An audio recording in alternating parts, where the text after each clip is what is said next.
Bonjour et bienvenue à Comprendre pour vivre.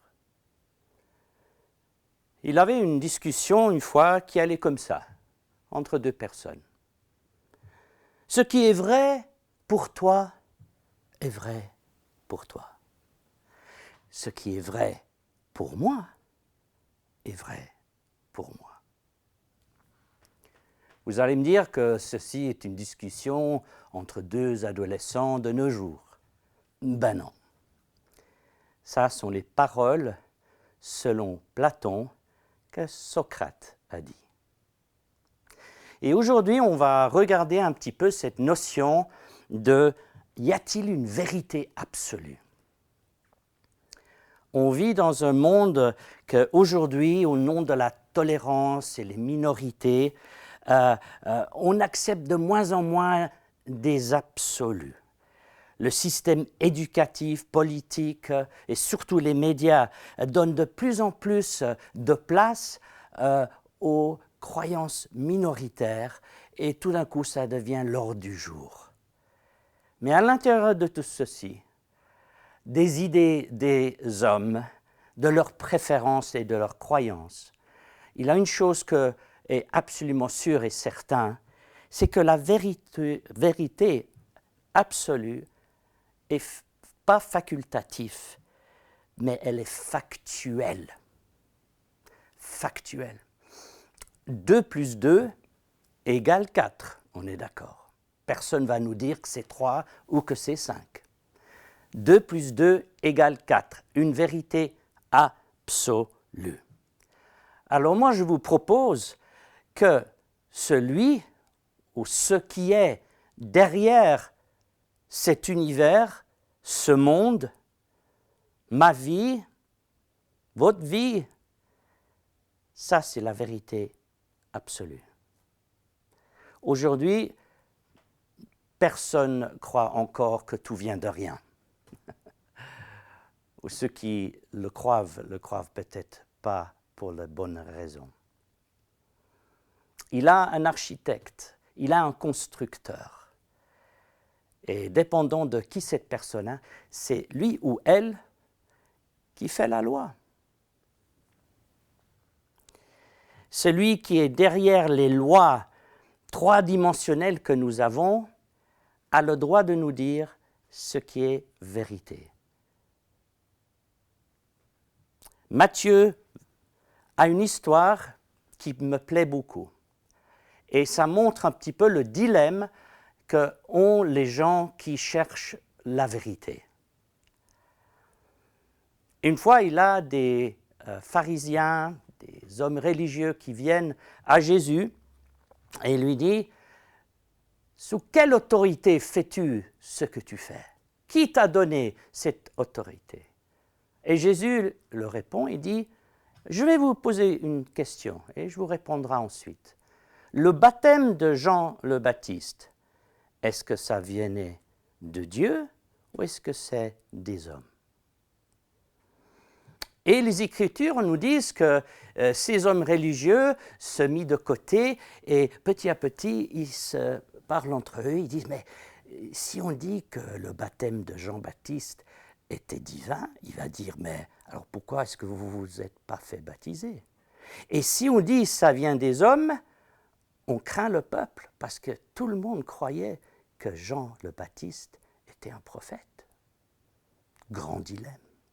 Alors ils reviennent vers Jésus et ils disent « Ben, on ne sait pas. »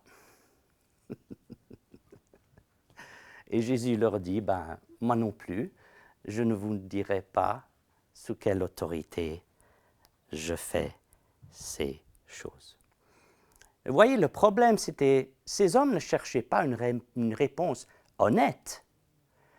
Ils cherchaient une réponse qui leur convenait, qui rentrait un petit peu dans leurs intérêts personnels, influencés par la crainte des gens.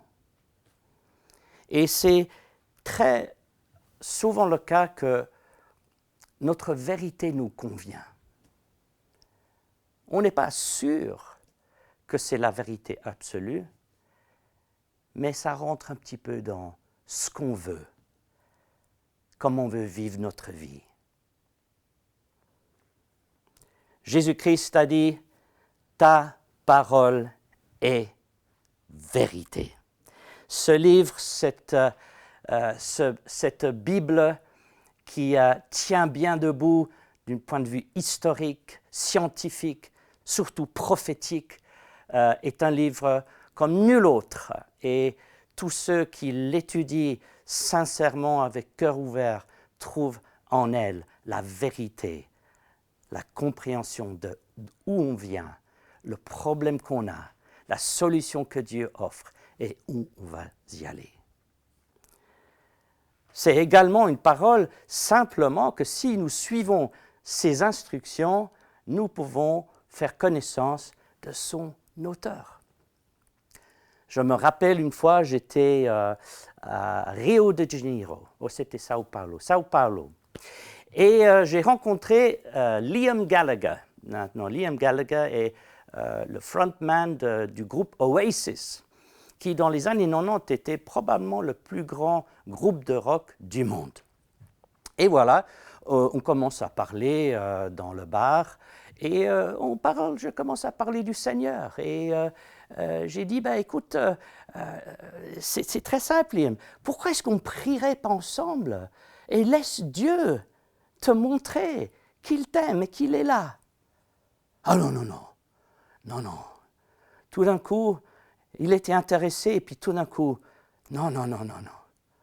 Et j'ai dit, ok, pas de problème, moi je vais prier pour toi.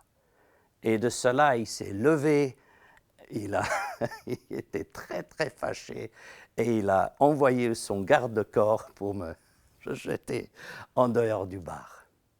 Voilà, il était intéressé, mais il ne voulait pas vraiment savoir. La vérité peut être connue parce que la vérité est une personne. Jésus-Christ a dit, je suis la vérité. Pourquoi? Parce qu'il est la parole de Dieu. Toutes choses ont été faites par cette parole, qui n'est nul autre que le Fils de Dieu, le Créateur de toutes choses. C'est lui qui a mis en place les lois de la physique, de la biologie, mathématiques, la moralité, ses décisions à lui. Et qui sommes-nous, hommes, de dire au Créateur qui a fait toutes choses, non, ce n'est pas la vérité absolue, c'est ce que je crois qui compte. Non, ce n'est pas ce que nous croyons qui compte, ce que nous voulons qui compte, c'est ce que Dieu dit. C'est ça qui compte, c'est ça la vérité absolue. Et les définitions essentielles de la vie par Jésus-Christ dans sa parole sont simples à comprendre. Il y a aussi des fois des gens, oui, ok, vérité absolue, Jésus, oui, mais on ne peut pas vraiment comprendre ce qu'il a à dire. Si, c'est très simple. Ce qui est simple dans la parole peut être compris simplement par tout le monde. Mais je pense que le monde chrétien subit un petit peu ces mêmes attaques où de moins en moins on veut parler de vérité absolue. J'entends souvent « mon Jésus, ton Jésus ». Pourquoi il a deux Jésus? Il a un seul Jésus, le même hier, aujourd'hui et pour toujours et à jamais. Et c'est à nous de savoir qui il est, ce qu'il veut, ce qu'il dit. La parole de Dieu nous dit également, si nous le voulons bien, en recevant l'Esprit de Christ et l'Esprit de vérité, cet Esprit-là nous guidera en toute vérité. Je ne peux pas croire que l'Esprit de vérité va nous amener à des conclusions différentes. Je pense que si nous faisions ce que les apôtres ont fait quand l'Église a commencé, qu'est-ce qu'ils ont fait? Ils passaient leur journée à prier et à chercher et étudier les Écritures. Pourquoi? Afin qu'ils puissent avoir un commun comme un accord sur ce que dit la Bible. Qui est Jésus? Quoi prêcher? Et on ferait bien aujourd'hui, au lieu d'essayer d'éviter ces questions difficiles, c'est de ensemble dire, on va chercher ensemble, on va s'écouter, on va regarder ce que Dieu dit sur la nouvelle naissance, sur sa deuxième venue, sur la moralité dans ce monde. Regardons ce que la parole nous dit. Et je pense que si on le ferait, l'essentiel, je dis, il a des petites choses, on peut dire, mais il a des choses essentielles. C'est notre devoir de connaître les vérités absolues de la parole afin que nous puissions faire face à ce monde et dire non. Il a un Dieu, son nom est Jésus, et voilà ce qu'il dit. C'est ce que le monde a besoin d'entendre. À chacun de nous donc de chercher, de comprendre pour mieux vivre. Les vérités que nous trouvons, nous pouvons ensuite les partager avec les autres, convaincus, sachant que ce que nous partageons est véritable vérité. Que Dieu vous bénisse. À bientôt.